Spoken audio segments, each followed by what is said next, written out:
Hello everyone, how are you doing? Today I bring you a few tricks to deal with the gunk that might have stuck to your polymer clay. Or if you have ended up with a color that you don't like and are unable to use it anywhere. You might have already heard about rubbing alcohol or isopropyl alcohol before baking and acetone after baking to take care of the gunk. But I have been experimenting for past few months and have ended up with really bad colors and very dirty clay and have come up with a few ways to alter my designs. I have done a few videos before but decided to make one comprehensive guide that you could refer to. And if you are new here, hi, my name is Kitsu. I'm an Indian person in the US planning to move back permanently next year. I'm trying to get back into arts and build enough skills to start a small business when I move back. And I know it has been a while since I've posted a long form video. This time I wanted to bring something that would be truly useful for the beginners. And since my How to Hide Gunk series in short videos is quite popular, I thought I would make a separate tutorial. This is part 1 of the series and today I will be talking exclusively about colors, different types of colors and coloring mediums that could be used. Many of these can be used both before baking the clay or after. Without further ado, let's dive into it. I hope you will enjoy. First one is alcohol inks. Alcohol inks are one of the most used mediums I see in tutorials. They're very pigmented and leave very pretty colors. Also, the way they mix with each other is something to really marvel at. They can be used both before and after baking, and in both the cases they need sealing because they fade very easily. They are the prettiest with marbling technique, but I will be using this on this set of translucent clay that I have from a few previous experiments. I absolutely hate this combination and needed something to use it with. What better thing than trying my new alcoholics? So, I take a few drops of green, then gold, then green, and then keep using some until I'm satisfied.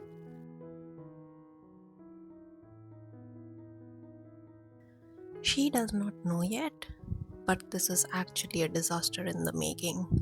You will see in a few minutes.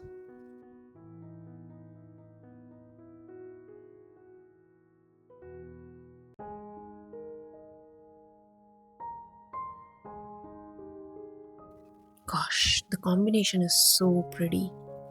I have already forgotten about that color below.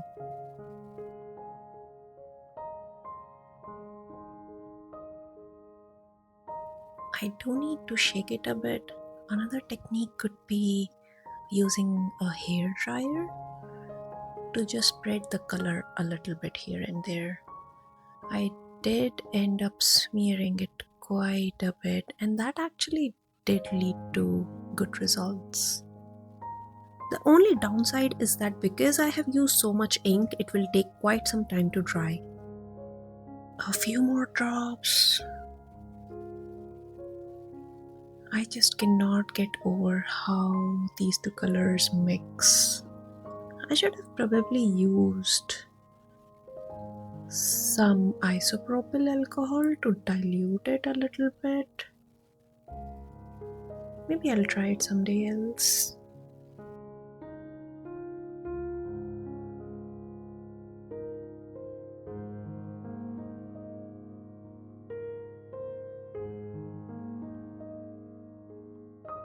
Alright, I'm back after a few hours and I'm ready to make cuts.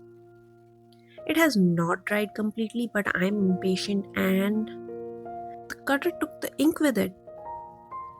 Damn, that was a fail. I was not expecting it all. I think I have ruined it, so let's just continue on.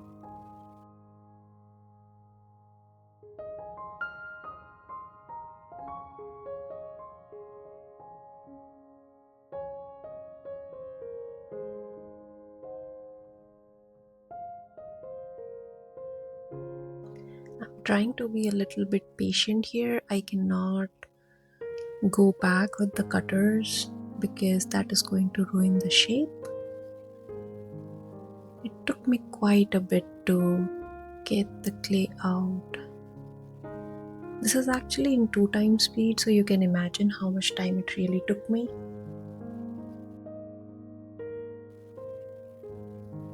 I'm definitely going to be more careful in the future with this technique. I will add a few more drops, and this is not looking as good as it was looking just now. Ugh, it's alright, it's alright.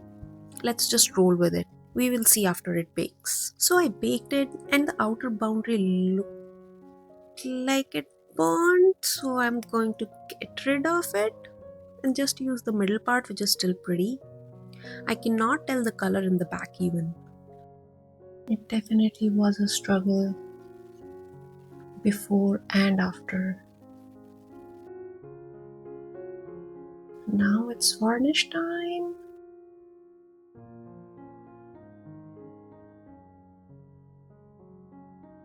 Just using the middle drops for this one. I'm very disappointed in the frame.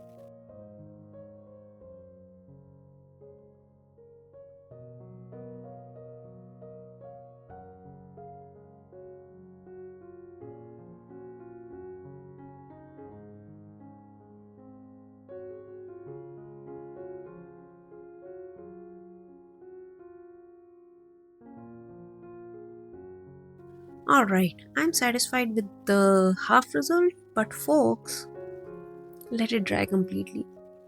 Be patient, don't make mistake like me. Next is alcohol ink after baking. For this one, I had another translucent clay that I had mixed a bunch of glitter in. It lost its translucency and I do not like this color at all either. I think that's the theme here. Most of the colors I'm going to use today, I do not like them. Also, there are these weird specks of air inside. I have done this technique before and I really like the effect. I'm going to use alcohol ink markers. Monotone looks great too and multiple colors look great too. Here are a few previous ones that I have made with alcohol markers. I will post link to these additional videos if you all are interested. Anyway, I'm going to use some completely unusual color that I have not used before. Should we go with red?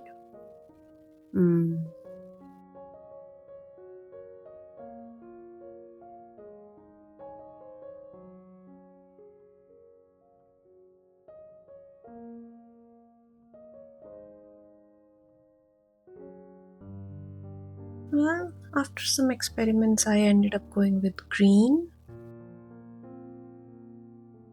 Now the markers are not that pigmented, so they might only work on lighter colors. The markers might not work with darker colors, but alcohol ink itself will do. Now, I tried both the sides and I like the shiny one which was on the tile.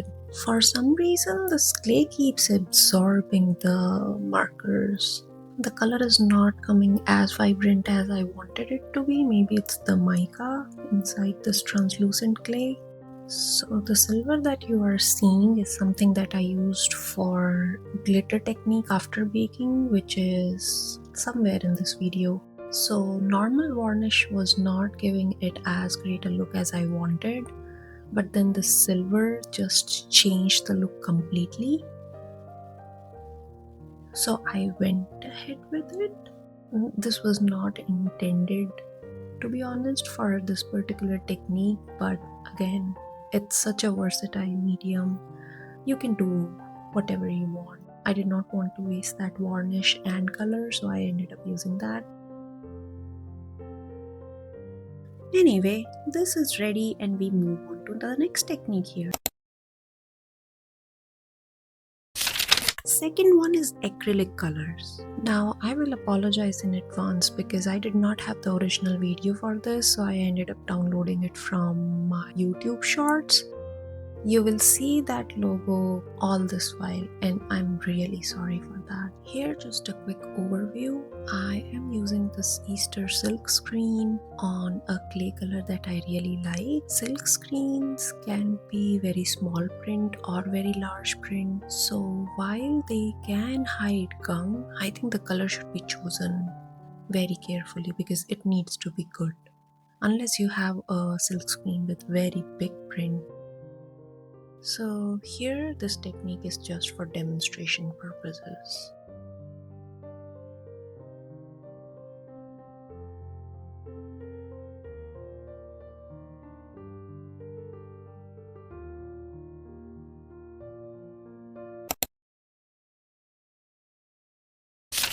Moving on, this is acrylic color after baking. I tried reusing my really great coral color, but it was not enough. So I ended up mixing a few colors in it and it became not so great color. It reminds me of a sphinx cat. So for this one, I decided to use these texture mats. I failed with one, but I think I'm okay with this one here. One thing to remember that I just realized is that it does not work great when you have a lot of cornstarch between the clay and the texture mat.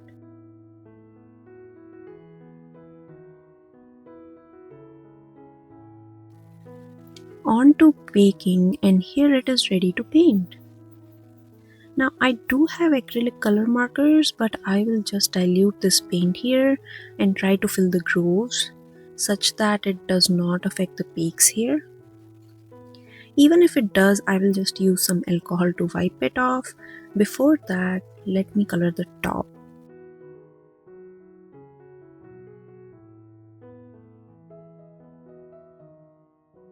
So I let it dry naturally and did do 2 to 3 coats here. But I'm not really fond of this color combination, and I just realized that I need to learn color theory. That's what you get when you're not really artistic, to be honest. And I think I'm satisfied, so I will move on to varnish. And ta-da! This is the final pair.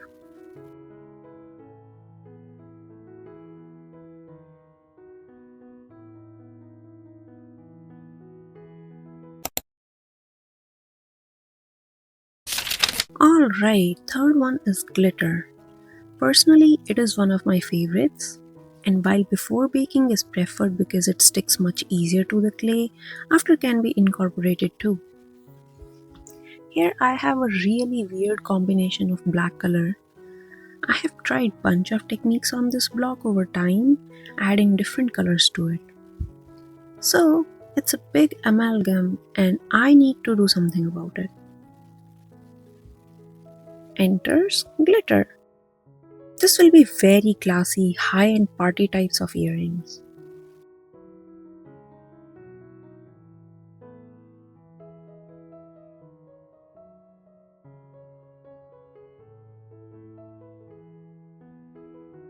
So I'm going to make the cuts first and then apply the glitter.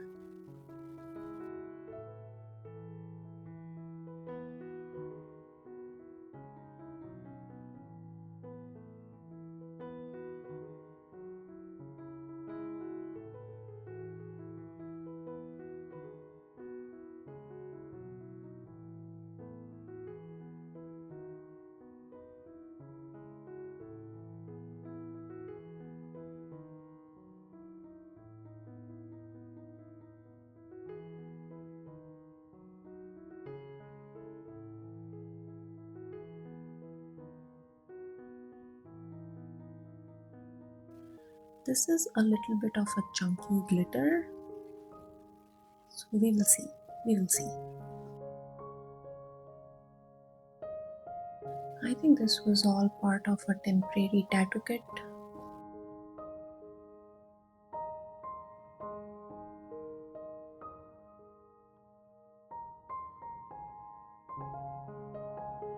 So I can see here it's not really sticking, and that's a disappointment. As I said, it's a chunky glitter, so I'm going to scrap this and try again. I'm so sorry for the fail. There have been so many fails during this video. Alright, I'm back. This time I'll try to incorporate this glitter while rolling. Let's see how that pans out. Spreading it a little bit.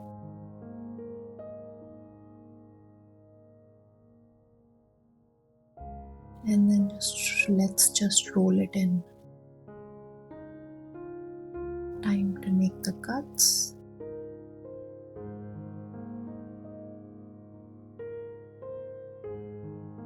And you will see in the subsequent videos. It was again a big mistake not to clean this glitter.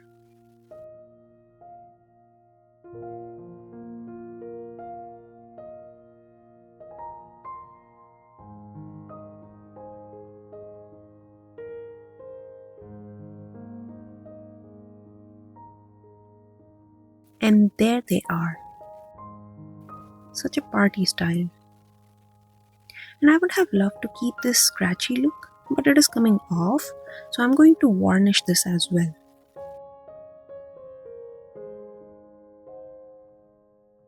This is the final look. Cute, right? I can see someone rocking them with a sequin black dress to a high-end party. For after baking, I'm going to try a gradient.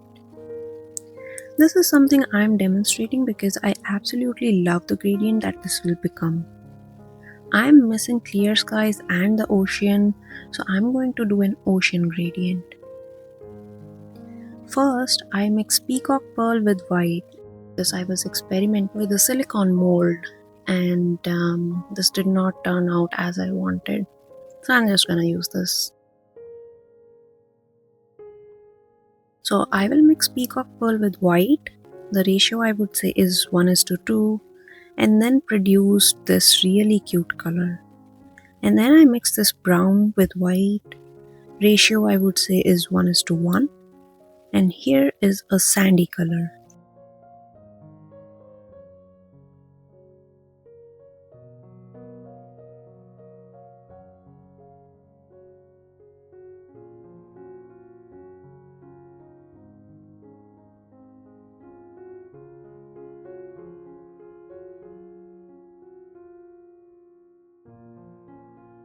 Going to pass the machine.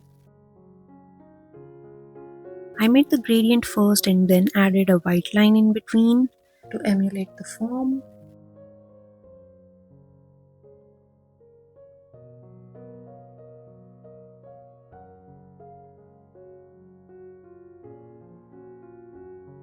This has come out great. I would love to add a few pearls here, but that is not the agenda here. So as you can see, there are some black glitter particles from the previous experiment that have taken over my whole crafting room anyway. So this will be a good demonstration of hiding gunk.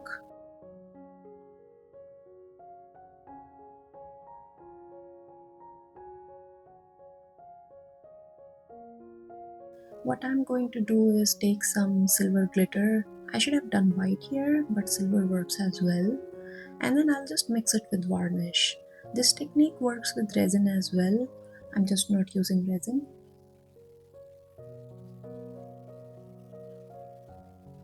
So mix it with varnish. And you saw that in the alcohol ink as well.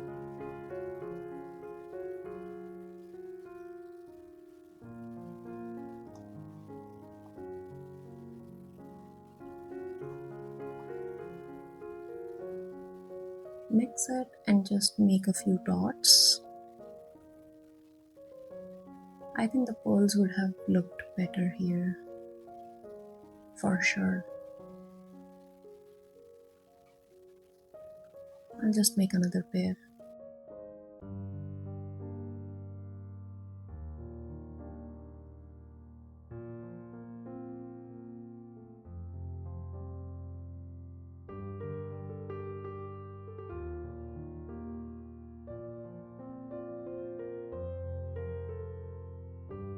And this is the final look right here. What do you think?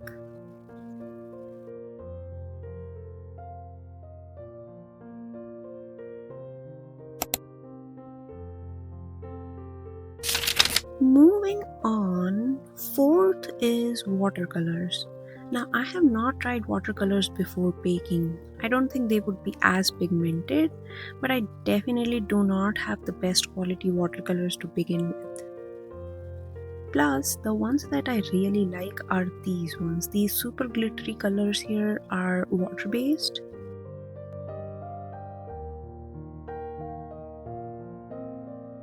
So, I have these tattoo stencils which I use to make mandala pairs.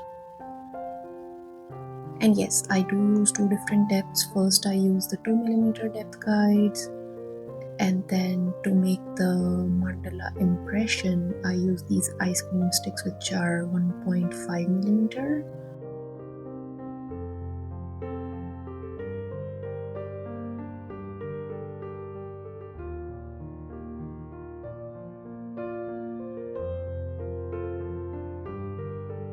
It's very hard to determine the size because I don't have the cutters that are exact size of this, so I do end up cutting some of the design, but it needs to be symmetrical. So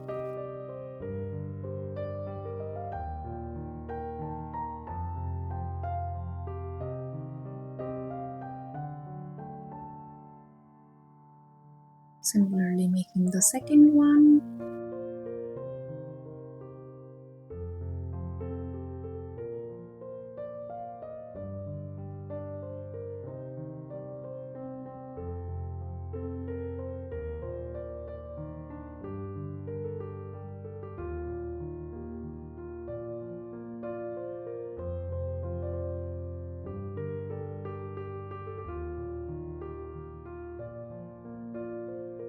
Alright, here is the unbaked pear. We'll move on to baking and then we'll color it. Now, one thing to note here is I was not expecting the glitter to really take over here as well, but I also see a lot of dust here. I don't know where it came from. I did keep it for a while before baking, which was a mistake. So I will use my X-Acto knife to see if I can remove the glitter from the base. Whatever is protruding will be colored over, so I'm not worried about that.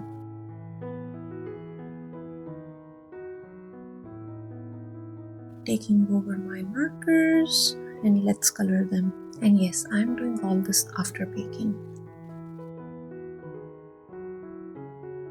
For the colors, I think I'm gonna use the same combination as I did previously. Add purple in it. And I will speed this up a little bit because otherwise it's gonna take about 30 minutes in total. So let's just speed it a little bit.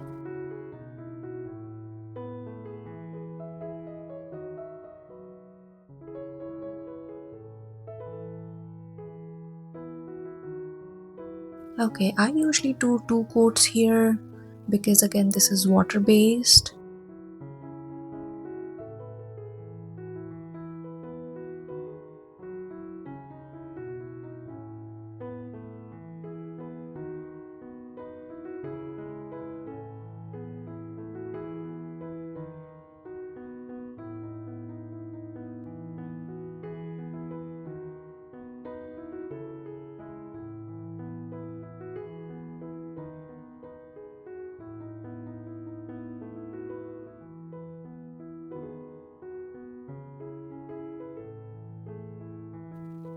And you can see I can remove any color that has strayed away. So cleaning up here a little bit, and now it's varnish time.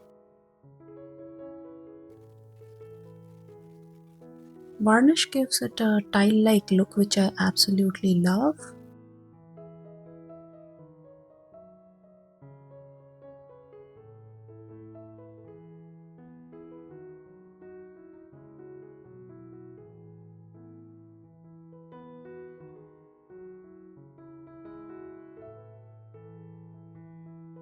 And here is the final result. Ah, such love. And the last one that I'm going to cover here is chalk pastels. Now, chalk pastels can also be used both before and after baking, but I think they stick the best when used before baking and certainly require sealing. So, I'm going to use the weird pink that I created earlier and this green that I have had previously. I'm going to make a pair of flowers and leaves. I then use these flower and leaves cutter. Let's see where we land.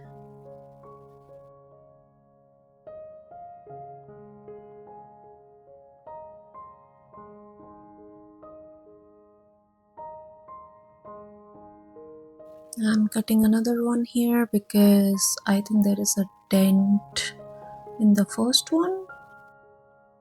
Alright, it is very apparent that while this combo is looking great, it does look a little one-dimensional. To bring some depth to it, I'm going to use chalk pastels. I am using these chalk pastels that I got from Amazon. I have seen a lot of artists using the same brand and they're quite reasonable, to be honest, in terms of price. So green for leaves, brown for the middle of the flower, and then a combination of bunch of pink for the petals.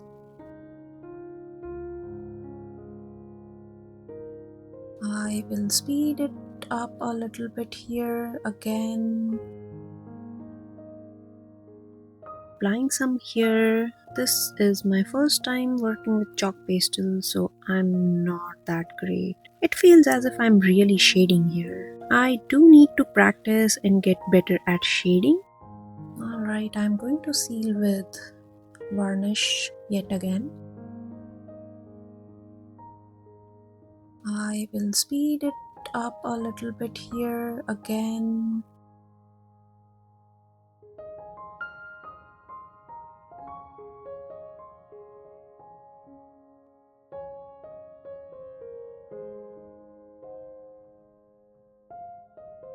Okay, I think these are ready to go. Ta-da! This is absolutely adorable.